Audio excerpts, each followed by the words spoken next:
सोचो क्या हो अगर मैं आपसे कहूं कि एक एआई ने ऐसी मैथ्स प्रॉब्लम सॉल्व कर दी हैं जिन्हें आज तक सिर्फ ह्यूमन जीनियसेस ही सॉल्व कर पाते थे।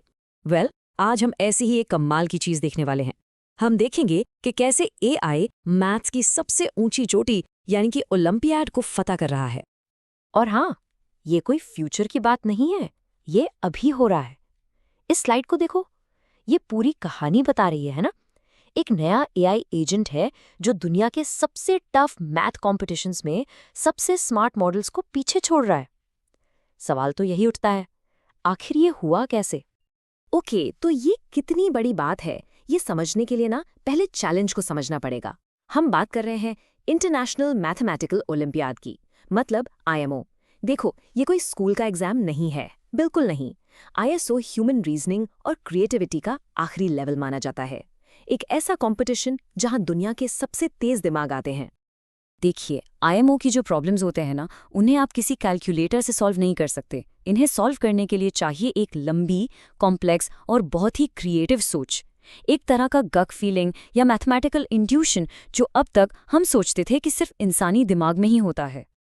तो फिर सवाल ये है, एआई यहां तक पहुंचा कैसे? क्योंकि अब तक जो सबसे पावरफुल एआई मॉडल्स थे ना, वो भी एक बेसिक लिमिटेशन में फेस हुए थे, जिसे हम स्मॉल स्क्रैचपैड प्रॉब्लम या छोटे से नोटपैड की समस्या कह सकते हैं। ये जो फेमस कोट है ना, ये एआई की इस प्रॉब्लम को बिल्कुल परफेक्ट तरीके से समझाता है।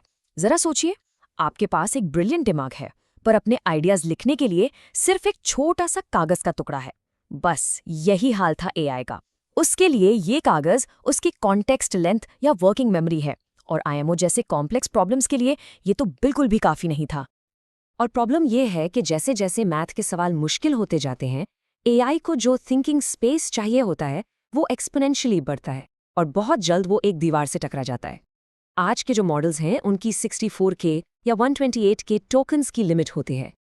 टोकन्स को आप समझो एआई के लिए वर्ड्स की तरह, जिन्हें वो एक बार में याद रख सकता है।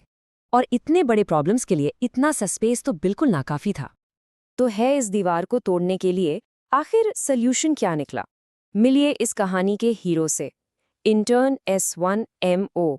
ये एक ऐसा एआई एजेंट है जिसे खास तौर पर इसी बेसिक लिमिटेशन को पार करने के लिए डिज़ाइन किया गया है। अब जो चीज़ इसे इतना खास बनाती है वो ये है कि ये अकेला काम नहीं करता। सोच के देखो, इंटर्न S1MO एक स्पेशलिस्ट्स की टीम की तरह काम करता है। पहला है द रीजनर, ये है क्रिएटिव प्रॉब्लम सॉल्वर।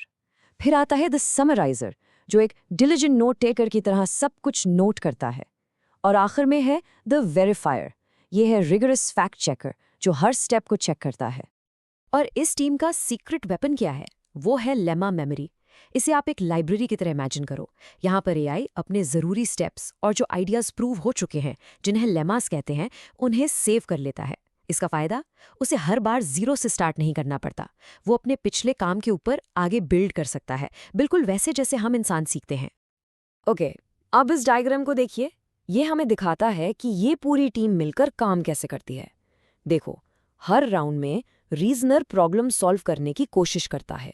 फिर समराइजर उसकी प्रोग्रेस को छोटे छोटे लेमास में तोड़ देता है। उसके बाद वेरीफायर इन लेमास को चेक करता है और फिर उन्हें उस लाइब्रेरी में ऐड कर दिया जाता है। और फिर अगले राउंड में रीजनर इसी लाइब्रेरी को यूज करके और आगे बढ़ता है। कितना स्मार्ट है ना? पेपर पर तो ये सब बहुत ही कमाल का लगता है ना? लेकिन असली दुनिया में इसका परफॉर्मेंस कैसा रहा?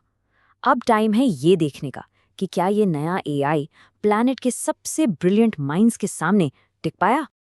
तो द बिग क्वेश्चन इज, क्या इंटर्न्स S1MO सच में दुनिया के सबसे टफ मैथ कॉम्पिटिशन्स में परफॉर्म कर पाया? इसका जवाब आपको शायद हैरान कर देगा। चलिए अब जरा नंबर्स देखते हैं।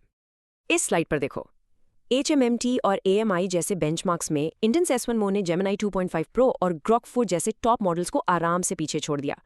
लेकिन असली गेम चेंजर जो है ना, वो है IMO 2025 वाला कॉलम।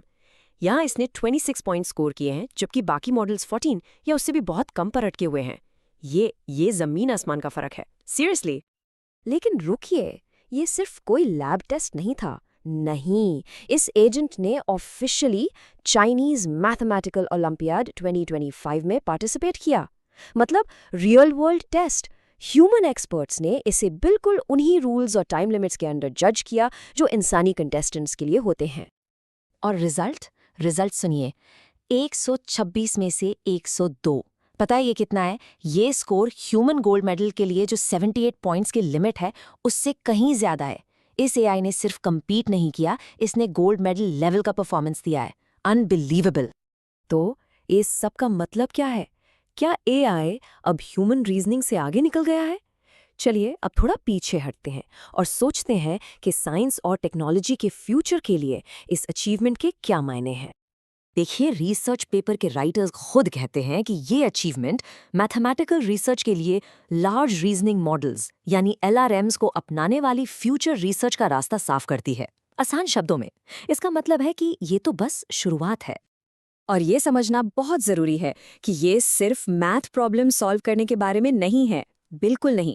ये एक बहुत बड़ी छलांग है, एक ऐसे एआई की तरफ जो साइंस, इंजीनियरिंग और यहाँ तक कि मेडिसिन जैसे फील्ड्स में सुपर कॉम्प्लेक्स चैलेंजेस को टैकल कर सकता है।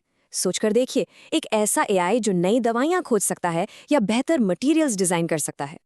तो आखिरी सवाल यही है, अगर एआई ने ह्यूमन क्रिएटिव रीजनिंग की एक इतनी ऊंची चोटी को फतेह कर लिया है, तो अब आगे क्या? ऐसी कौन सी लिमिट्स हैं जिन्हें हम अब तक सोचते थे कि सिर्फ इंसान ही पार कर सकते हैं और अब उनका नंबर आने वाला है? फ्यूचर तो अनसर्टन है, पर इसमें कोई शक नहीं कि वो बहुत बहुत ही एक्साइटिंग होने वाला है। देखने के लिए शुक्रिया।